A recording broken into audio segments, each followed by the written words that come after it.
Shenhe is a very strong cryo support unit that will support your team by making your Ayaka destroy your enemies faster. This tutorial will show you how to efficiently use the freeze variant of the Ayaka Shenhe team. Against mobs that can be frozen, this team is extremely potent, but against unfreezable bosses, this is not as good. When up against an unfreezable boss, you might benefit from using a mono cryo team instead, but this team feels very good to play regardless. The Shenhe Ayaka freeze team will comprise Ayaka and Shenhe, Kazuha or Sucrose, where Kazuha is much better in non-reaction teams, so use him if you have him, or Venti, but Venti doesn't feel great if the enemies are vortex resistant, such as the Rift Hounds. And a Hydro Applicator, either Mona, Kokomi, or Xingqiu. I will go through the rotations with all of Kazuha, Sucrose, and Venti, who play very similarly, and all three Hydro units in order, starting with what I believe to be the strongest variant, the Mona Kazuha variant.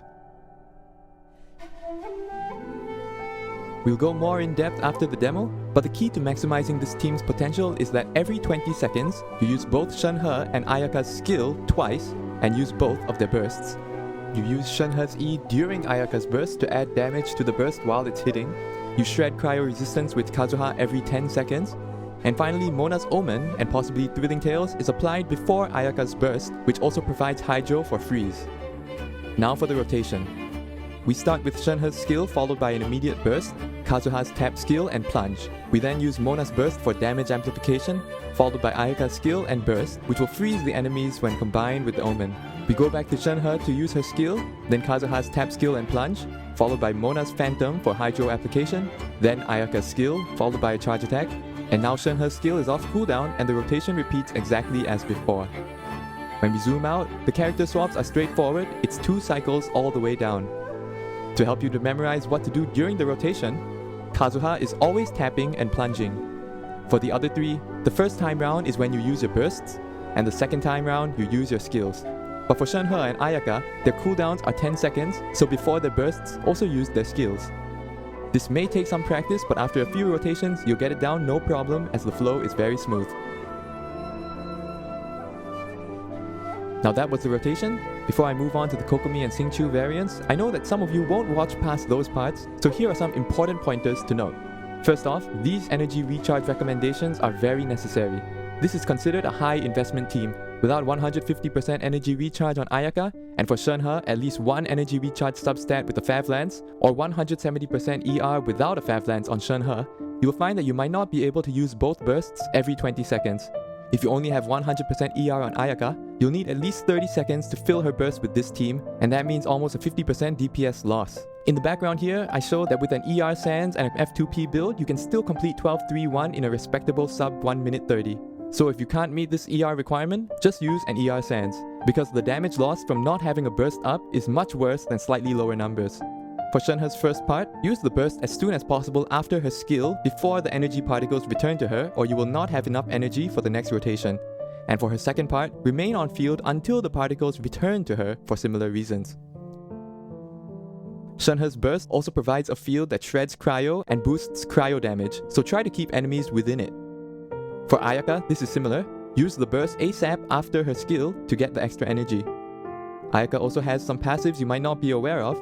Use her sprint to apply cryo and you get an extra 18% cryo bonus, so try to do this before using your burst and skill if possible. If you use the Mistsplitter, perform a normal attack before using your burst for an extra stack. Next, regarding Kazuha, Kazuha always taps rather than holds E because it's faster.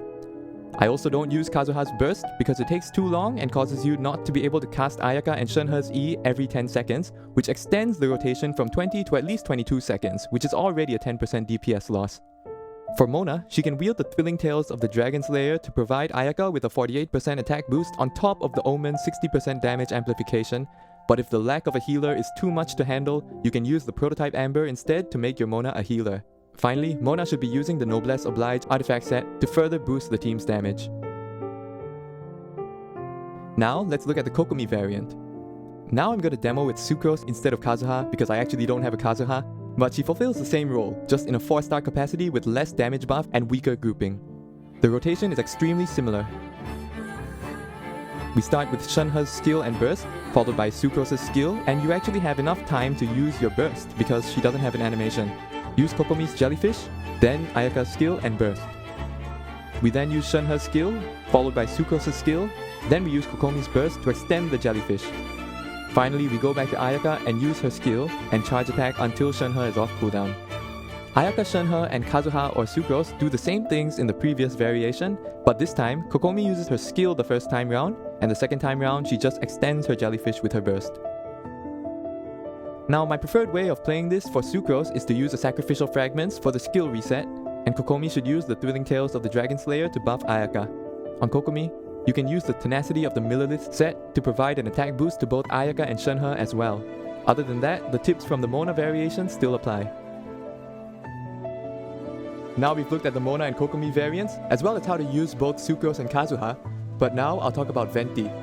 It would look like Venti can be played exactly the same way that Sucrose can be played, with a skill, burst, then skill, in both Mona and Kokomi variants. But what I found was that while Kazuha felt better than Sucrose, Venti actually feels worse than Sucrose. This is because Venti's burst needs to be fired from a far distance, after which you need to run back to the enemies before applying Hydro. If the enemies can be sucked, this doesn't feel too bad, but when enemies can't be sucked, this is just burdensome. Otherwise, you can play him just like a Sucrose. A way you can try to address this is with a flipped arrangement, because after using your burst, you can use Shenhe's E to close the distance. However, this arrangement doesn't feel that great to use to me, but it's an idea if you want to try to make it work. On another note, when using Venti, it feels good with the Kokomi variant and the Xingqiu variant, which I will cover next, but Mona doesn't apply enough Hydro to make it feel good if the enemies are resistant to Vortex. But if you really need to use Venti, I would recommend that you only use the Vortex the second way down, so you will play without the Vortex on the first part, and you will use it on the second.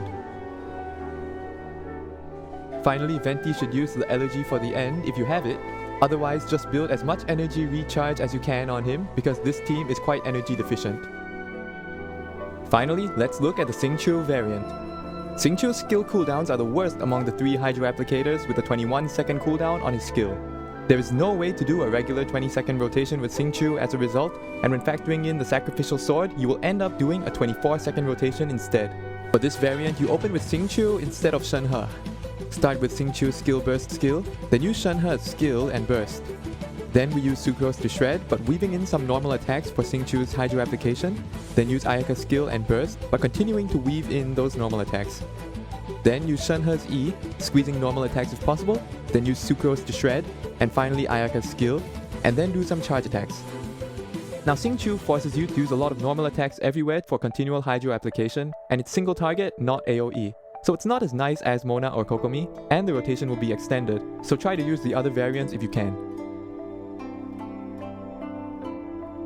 Xingqiu must use a Sacrificial Sword, or Favonius if you don't have it.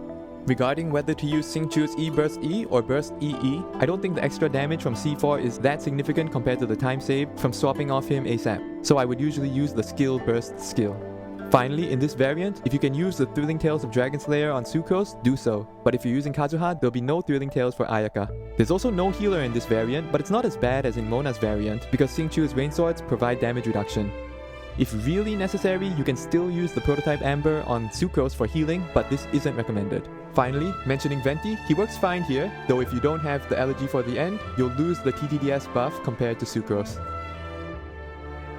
Now, I'll demonstrate a very free-to-play viable Abyss 12-3-1 clear.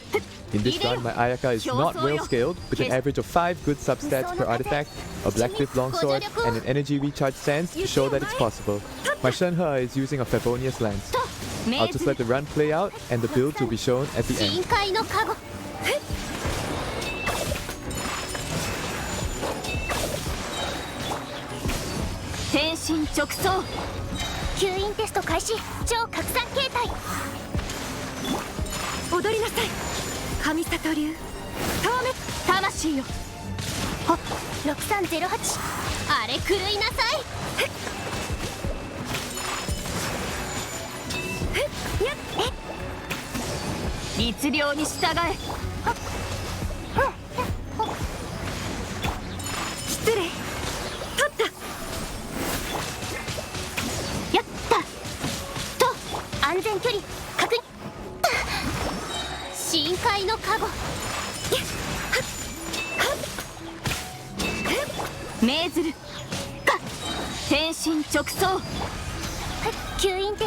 ソーランの遺骨踊りなさい桜吹雪。いでよ。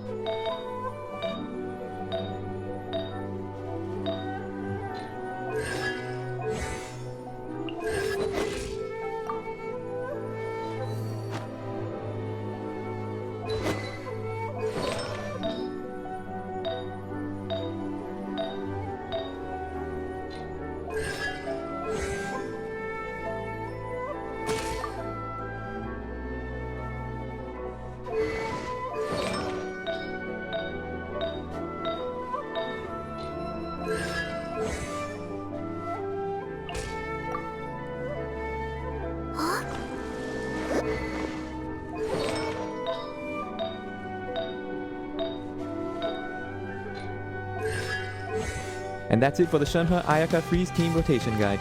Hopefully you learned something, and if you enjoyed the video, please smash the like button. With that, thanks for watching, and see you in the next video.